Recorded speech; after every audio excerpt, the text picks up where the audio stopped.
Bendiciones en Cristo Jesús, que sea Dios mismo derramando de esa presencia de Él, esa presencia gloriosa, esa presencia que transforma vida, esa presencia que alienta, que motiva, que despierta, que encamina, que levanta, sea sobre su vida como también sobre su familia.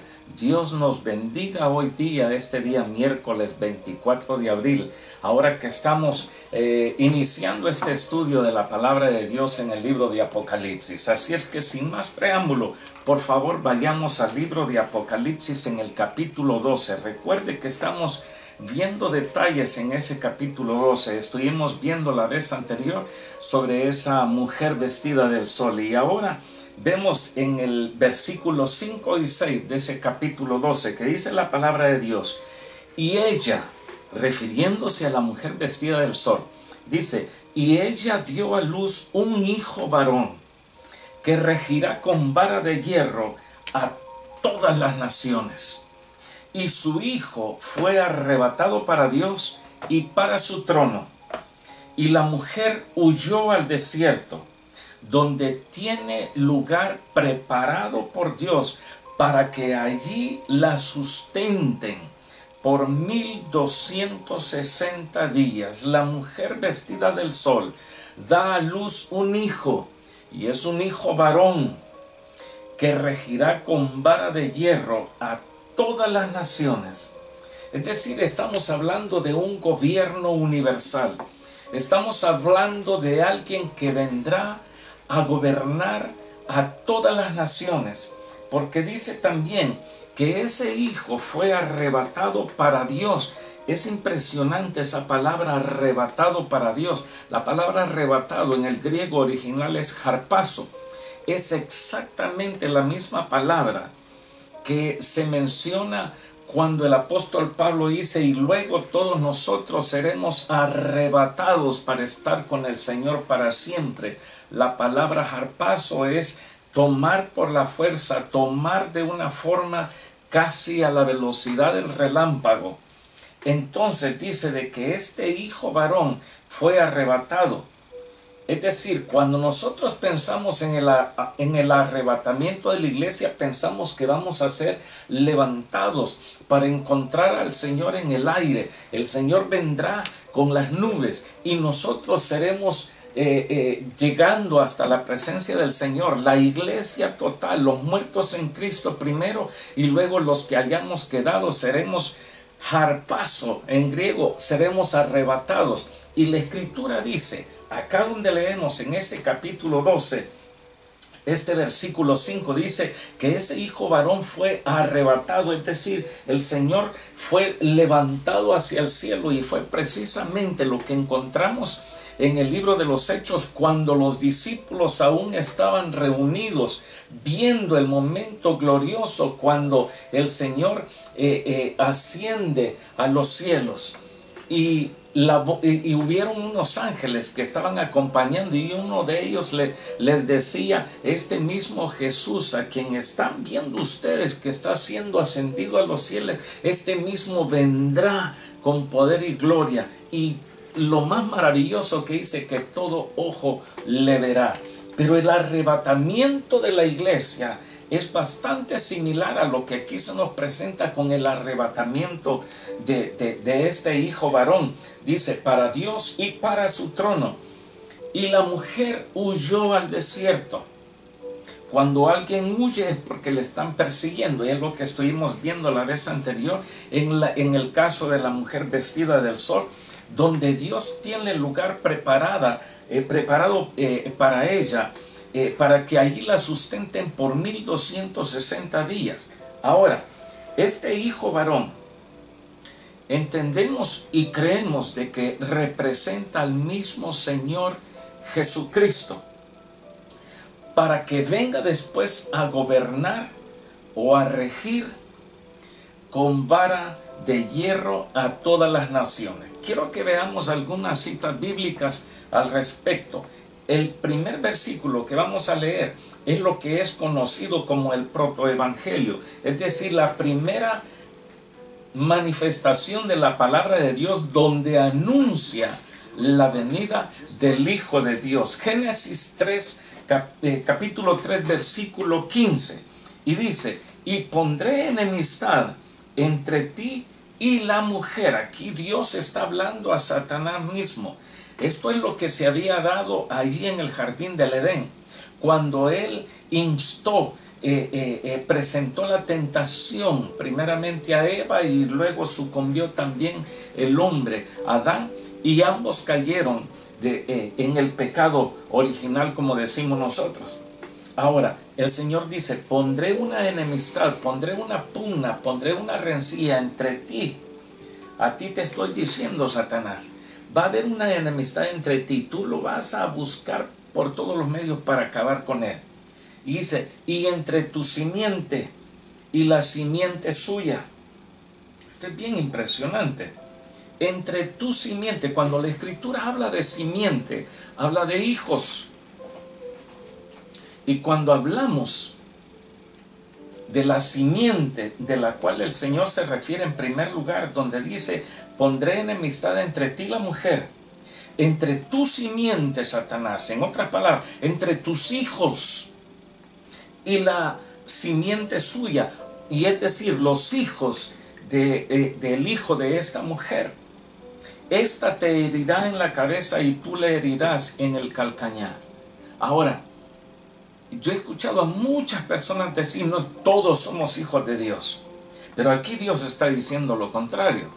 Aquí está diciendo de que hay unos hijos de Dios y hay unos hijos del diablo. Cuando el Señor fue interrogado por los fariseos, el Señor, hablando sobre Abraham, les preguntó a ellos, ¿y ustedes de quién son hijos? Y ellos dijeron, nosotros somos hijos de Abraham. Abraham es nuestro padre. Y el Señor les dijo, si Abraham fuese vuestro padre, entonces ustedes creerían la palabra que yo traigo. Pero ustedes no creen esa palabra porque no son hijos del creyente Abraham. Ustedes no son hijos de Dios. Y el Señor les dice algo bien severo, bien fuerte, bien impactante. Y que esto llega a golpear a muchos, porque el Señor les dijo, vosotros hijos de vuestro padre el diablo sois. Y aquí en Génesis 3:15 estamos viendo que Dios Padre, hablando a Satanás, le está diciendo, va a haber una enemistad entre tu simiente, Satanás, entre tus hijos y los hijos de Dios. Salmo capítulo 2, versículo 9. Dice la Escritura, los quebrantarás con vara de hierro. ¿Qué es lo que acabamos de leer en este versículo 5 de Apocalipsis 12? Con lo que hemos arrancado hoy esta mañana, donde dice de que Él regirá con vara de hierro a todas las naciones. Regirá, por favor, pon atención a esa palabra, regirá con vara de hierro. Cuando hablamos de regir, hablamos como que si estamos enojados, se va a dar cuenta de algo maravilloso. Dice, los quebrantarás con vara de hierro, leyendo Salmo 2:9. Como vasija de alfarero los desmenuzarás. Aparte de eso, Salmo 110, versículo 1, dice, Jehová dijo a mi Señor, siéntate a mi diestra hasta que ponga a tus enemigos por estrado de tus pies. Es decir, que aquí se está hablando del hijo de la mujer, del hijo de la mujer vestida del sol, que él va a tener a sus enemigos debajo de sus pies. Aparte de eso, el mismo Salmo 110, el versículo 5, dice la Escritura, el Señor está a tu diestra, quebrantará a los reyes en el día de su ira. Cuando habla de la ira de Dios, hablamos de la ira de Dios, recordamos la ira de Dios, estudiamos la ira de Dios, tratamos de ver en la ira de Dios. Estamos hablando precisamente de ese periodo, ese tiempo de la gran tribulación. ¿Por cuánto tiempo leíamos en el versículo 6 del capítulo 12 de Apocalipsis, donde dice que Dios tiene un lugar apartado para la mujer vestida del sol, que ha dado a luz un hijo? ¿Cuánto tiempo dice de que Dios la va a guardar? Allí en el desierto dice que van a ser 1260 días, equivalente a 30 días cada mes, estamos hablando de 3 años y medio, es decir, el tiempo que durará la segunda mitad de la gran tribulación. Y dice de que Él los quebrantará a los reyes en el día de su ira. Otra cita bíblica, Daniel capítulo 4, versículo 26. Estamos hablando de aquel que regirá con vara de hierro a las naciones. Y en cuanto a la orden, dice, de dejar en la tierra la cepa de las raíces del mismo árbol, refiriéndose a Nabucodonosor, dice, significa que tu reino te quedará firme. Hablando a Nabucodonosor, tu reino va a seguir, tu reino será firme. Dice, luego que reconozcas que el cielo gobierna. En otras palabras, hasta que tú, Nabucodonosor, reconozcas que es Dios quien manda, entonces tu reino te será firme. Hubo una sentencia sobre ese rey Nabucodonosor. No vamos a entrar en detalle en eso. Lo que estoy tratando de que enfoquemos en estos versículos bíblicos es de que aquel hijo varón que tendrá la mujer vestida del sol, ese hijo varón regirá con vara de hierro a todas las naciones. Es decir, el Hijo de Dios, Dios Hijo, pondrá su gobierno en la tierra con vara de hierro. Es lo que vemos en este versículo 5, el capítulo 12 que estamos viendo en Apocalipsis. Además, capítulo 19 de Apocalipsis, versículo 15, dice la escritora, de su boca sale una espada aguda. En las escrituras entendemos que esa espada aguda es la misma palabra de Dios, porque esa palabra de Dios es la que nos atraviesa a nosotros. Ve todos nuestros pensamientos, escudriña los pensamientos y llega hasta lo más íntimo de nosotros. Dice, esa espada aguda, para herir con ella a las naciones. ¿Cómo es esto que estará funcionando? ¿Acaso no la palabra de Dios es para bendición? Pero aquí dice que va a herir con ella a las naciones. ¿Qué es lo que va a herir? La espada aguda que sale de su boca. ¿Por qué razón? Porque Dios es amor, pero también Dios es fuego consumidor. Cuando nosotros no prestamos atención, cuando nosotros no abrimos nuestros oídos, cuando nosotros no recibimos la palabra de Dios, cuando nosotros preferimos creer en tradiciones, en herencias, en costumbres, en lo que hace la mayor parte de la gente y hacemos a un lado la palabra de Dios, entonces es la misma palabra de Dios la que nos va a nosotros a herir si es que somos desobedientes, porque por esa palabra de Dios podemos ser bendecidos, pero por esa misma palabra de Dios podemos ser condenados. Por eso dice de que con esa palabra, con esa espada aguda, va a herir a todas las naciones. Y dice, y él las regirá con vara de hierro. Él pisa el lagar del vino del furor y de la ira del Dios Todopoderoso. Es decir, ese hijo varón de esa mujer vestida del sol es el mismo Señor Jesucristo. Hay quienes, y es aquí donde entran los temas de interpretación bíblica, hay quienes relacionan a ese hijo varón con un grupo de personas que saldrán en ese tiempo de la gran tribulación, especialmente cuando se refiere a los 144,000, que por cierto están muy relacionados con Cristo. Es decir, esos israelitas sellados por el Señor, las primicias de Dios de ahí sacados de la gran tribulación, hay quienes dicen que son ellos, ese hijo varón. Sin embargo, hay una profecía, una enseñanza que nos habla claramente de que no son ellos, sino que se refiere al mismo Señor Jesucristo.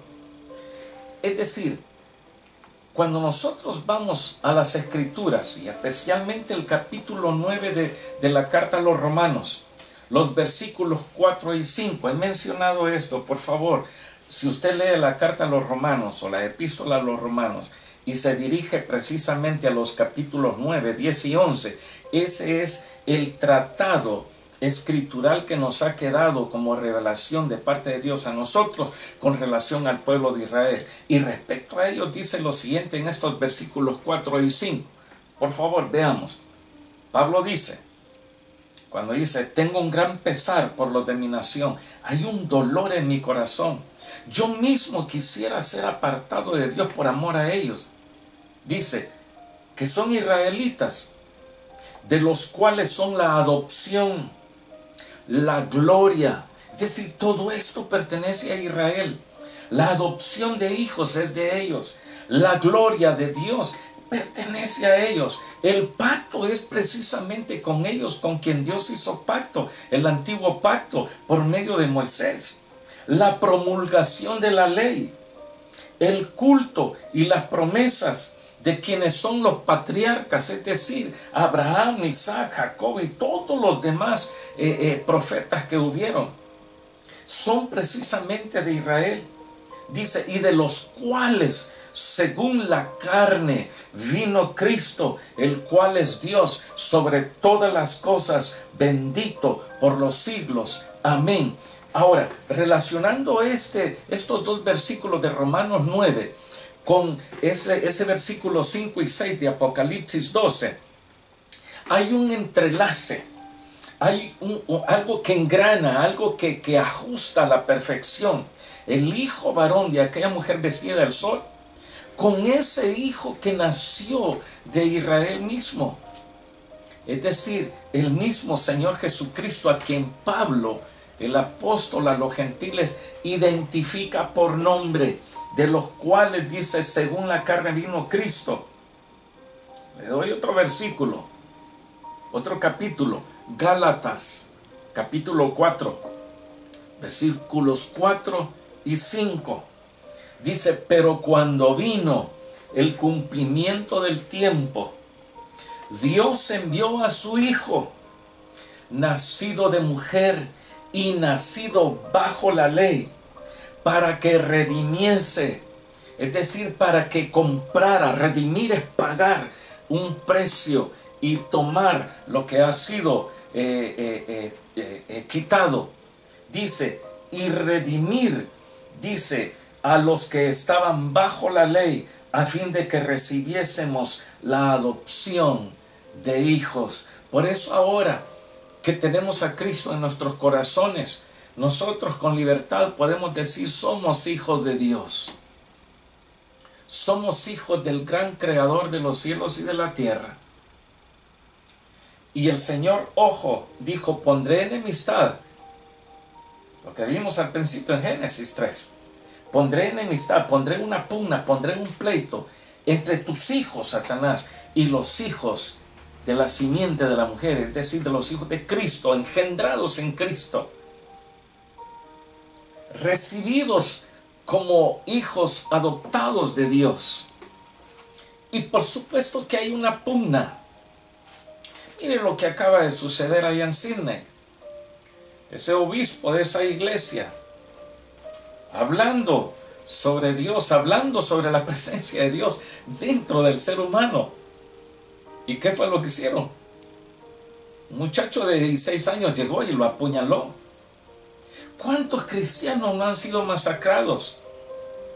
Si fuéramos a Roma, yo por cierto no conozco Roma, pero si fuera allá, llegar al Coliseo, no sé qué sensación, qué podría haber dentro de mí. No admirar simplemente esa estructura magnánima que hicieron los romanos, sino que pensar que allí dentro fueron masacrados, fueron sacrificados, fueron asesinados muchos hermanos nuestros en la fe en Cristo Jesús.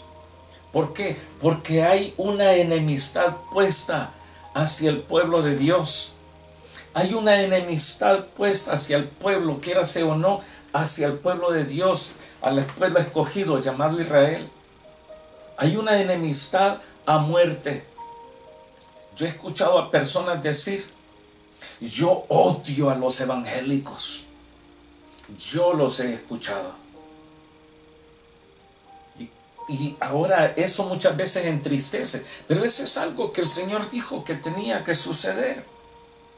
Dice, para que redimiese, recordando Gálatas 4, para que comprase a los que estaban bajo la ley, a fin de que recibiésemos la adopción de hijos.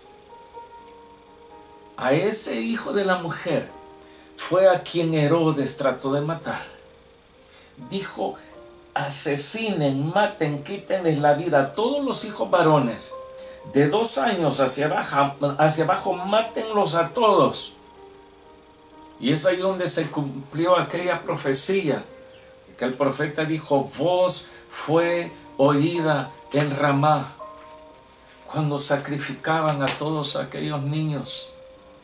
El llanto, el gemir, el clamor, la desesperación, la angustia, el pesar, la pena, el luto de aquellas mujeres, aquellas madres que tenían a sus hijos, se los arrebataban, los atravesaban con espadas, con puñales, los estrellaban contra las piedras.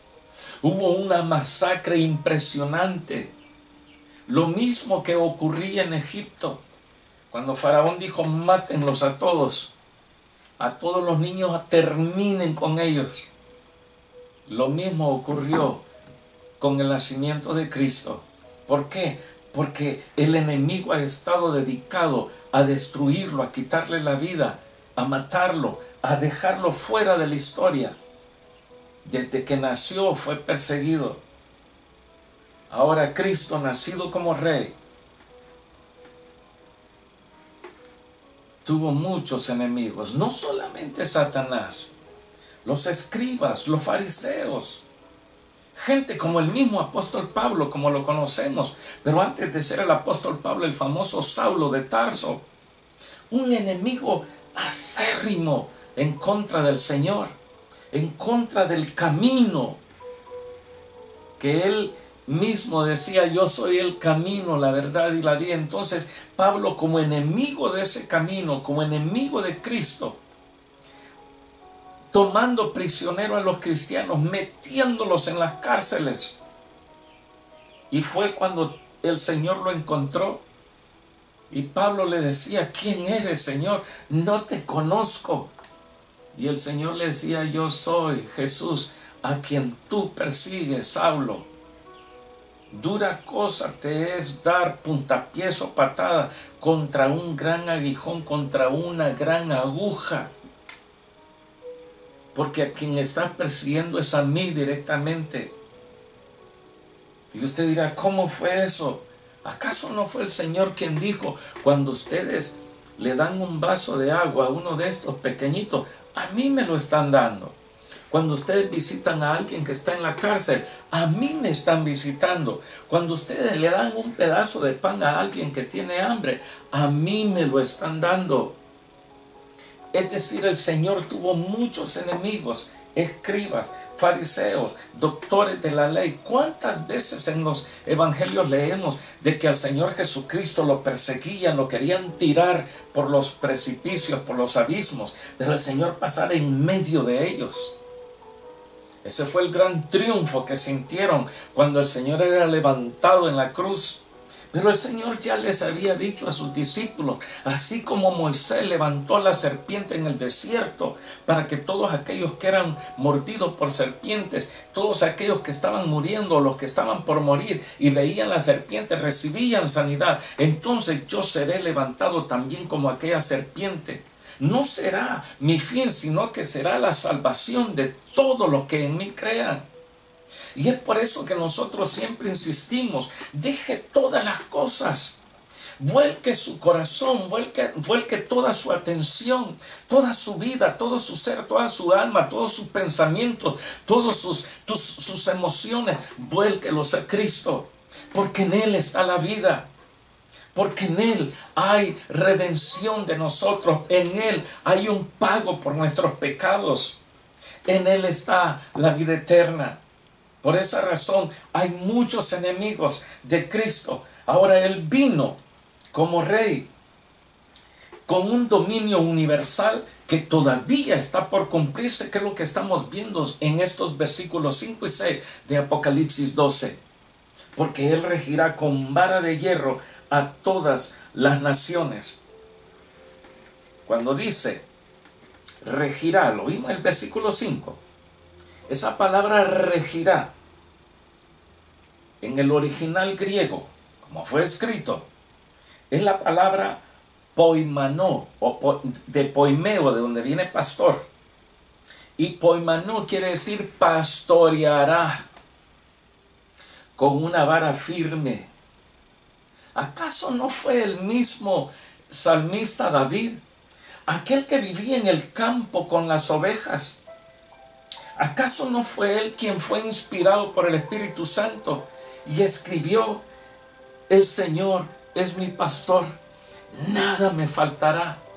¿Acaso no fue David en ese mismo Salmo 23 que dijo: tu vara y tu cayado me infundirán aliento? Vendrá el día cuando el Cristo de la gloria, el hijo de aquella mujer vestida del sol, vendrá a apacentar a las naciones con su vara de hierro, queriendo decir una vara firme, una vara inconmovible, una vara que no será quebrantada, pero para apacentar y no para destruir. Perdición, destrucción será para los hijos de desobediencia, pero no para el pueblo de Dios. Además, el gobernar con una vara es como la prolongada obstinación de las naciones se convertirá al fin en una sumisión total y en una obediencia. Leí en Daniel cuando el Señor le habló a Nabucodonosor por medio del profeta y le decía: hasta que tú reconozcas que el cielo gobierna, hasta que reconozcamos nosotros que es Cristo el Señor quien tiene todo en sus manos. Recuerden la carta a los Hebreos, cómo se presenta el mismo Señor Jesucristo. Se dice de que por Él y para Él fueron creadas todas las cosas. ¿Para quién? Para el Señor. ¿Quién las creó? Por Él fueron creadas. Ahora, esto es lo que revela la naturaleza esencial de Cristo el Señor. Por otra parte,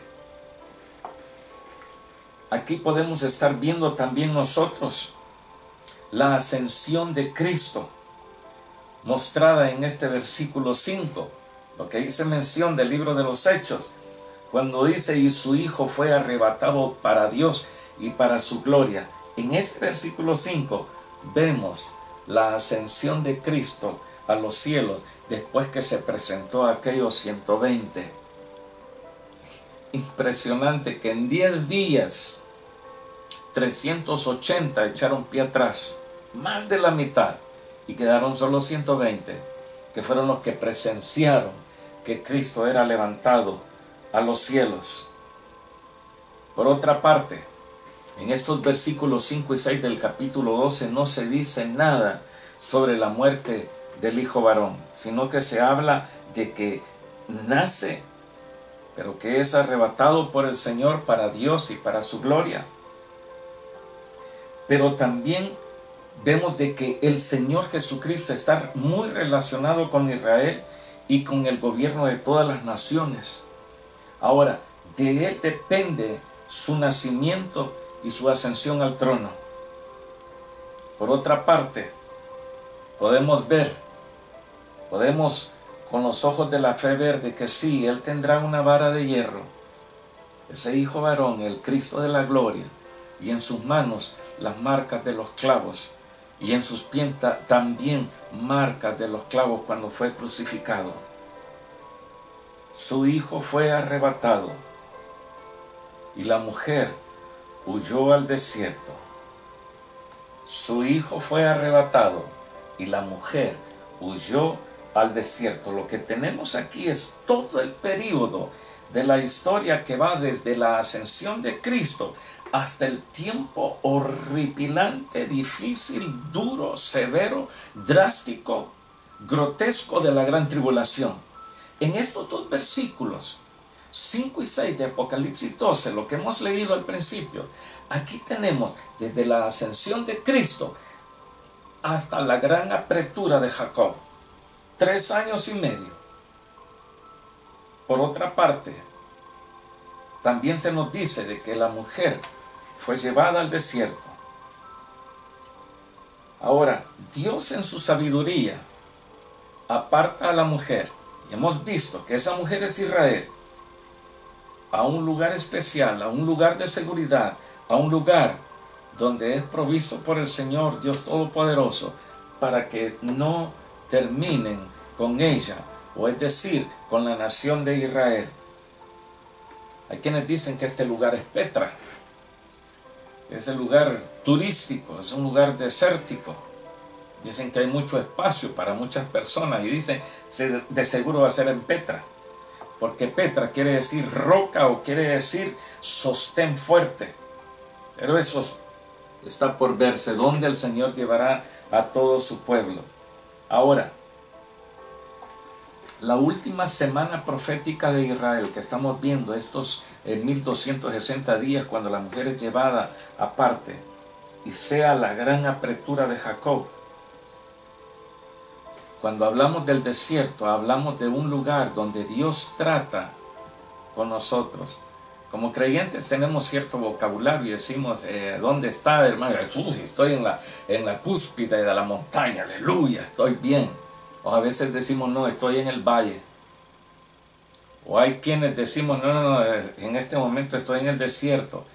El desierto representa un lugar donde hay escasez, donde no hay agua, donde hay amenaza, donde hay serpientes, escorpiones, donde es difícil sobrevivir. Muchos de los que tratan de pasar la frontera de México a Estados Unidos y optan o son llevados, mejor dicho, por los traficantes de personas al desierto, por el desierto, muchos de ellos mueren. Les dicen, lleve suficiente agua, cúbrase bien, porque nos va a hacer un calor intenso, nos va a dar una tremenda sed y en la noche un terrible frío. Muchos mueren porque no hay un lugar que podamos nosotros decir, aunque sean las hojas de este árbol. En El Salvador tenemos un árbol llamado de jocotes. Las hojitas se comen. Pero en el desierto no hay nada, un lugar desprovisto de lo esencial. Ahora, cuando habla de que Dios llevará a la mujer al desierto, no está hablando un desierto literal, sino que está hablando en sentido espiritual. Veamos lo que dice la Escritura, palabras de Dios mismo, por medio del profeta Ezequiel, capítulo 20, versículos 35 y 36. Y dice la Escritura, y os traeré al desierto. En otras palabras, yo me lo voy a llevar a ustedes al desierto de los pueblos. Y allí, dice el Señor, litigaré con vosotros cara a cara. Litigar es llevar a juicio. En otras palabras, los voy a poner en el banquillo de los acusados. Y va a haber un juicio contra ustedes, va a haber un trato sobre ustedes. Va a haber un momento difícil sobre ustedes. Y eso es lo que Dios le dice a Israel cuando estaba el profeta Ezequiel siendo inspirado por el Espíritu Santo. Los traeré al desierto de los pueblos y allí trataré con ustedes cara a cara, como traté o como litigué con vuestros padres en el desierto de la tierra de Egipto. Así litigaré con vosotros, dice Jehová el Señor. Los llevó al desierto por medio de Ezequiel, no, fue un trato directo con ellos. Al profeta usó el Señor, profeta firme, fiel, obediente hasta lo sumo. A veces sentía que no podía más, pero Dios estaba con él y palabra era entregada a su pueblo. Es decir, aquí encontramos el desierto empleado por el Señor de una forma espiritual. Israel tendrá que ser sacudido. Mire la amenaza por la que se encuentra en estos momentos. Muchas naciones europeas le quieren dar la espalda. ¿Por qué? Por la gran mortandad que se está dando en medio del pueblo de Palestina. los bombardeos, las amenazas. Es decir, Israel será llevado al desierto para que allí Dios trate con ellos. Y entonces levanten su cabeza, levanten su vista al cielo. Luego que reconozcan que es Dios quien gobierna, entonces vendrá la salvación. Entonces ellos podrán ver al Mesías. El día de ayer veíamos una noticia de lo que se está dando en Israel, y están entrevistando de los servicios, canales de televisión internacional, entrevistan a un judío ortodoxo, esos que andan con sus sombreros, sus barbas y su vestimenta bien peculiar. Le están diciendo de qué piensa él de las amenazas de naciones árabes en contra de ellos. Y este judío decía: nosotros aquí estamos. Y todo esto, miren lo que decía este judío, ya un hombre de edad. Él decía: todo esto terminará cuando venga el Mesías, y es a quien nosotros esperamos, al Mesías. Cuando nosotros hablamos de Jesucristo, Jesús, Cristo, Jesús es Salvador, Cristo el ungido. Cristo es una palabra griega, hebreo es Mesías, el Salvador, el ayudador. Los judíos dicen: vendrá el Mesías. Cuando ellos reconozcan que Cristo es el Mesías, entonces la vida en Israel cambiará. El hijo varón, que es apartado por el Señor, que es llevado, levantado, arrebatado para Dios, entonces ese hijo varón vendrá a regir con vara de hierro. Le damos gracias a Dios por su palabra, y la otra semana continuaremos con esto, algo impresionante que vamos a estar viendo sobre Miguel y sus ángeles, Satanás y sus ángeles en un fiero y mortal combate. Que Dios les bendiga. Y a la iglesia local les digo: este viernes a las 10:30 de la mañana tenemos el servicio funeral de nuestra hermana Sarita Cruz, allí en lugar donde nosotros nos congregamos, en la 139 de la Davis Street. Ustedes conocen perfectamente, pero si alguien está viendo esta grabación y desconoce el fallecimiento de la hermana Sarita, y usted le conoció, véngase con nosotros a las 10:30 de la mañana este viernes 26. Vamos a estar con la familia doliente y tendremos el cuerpo de lo que fue nuestra hermana Sarita para dar un último adiós. Que Dios me les bendiga grandemente, y nos estamos viendo la otra semana a través de este medio en la palabra del Señor. Bendiciones y hasta luego.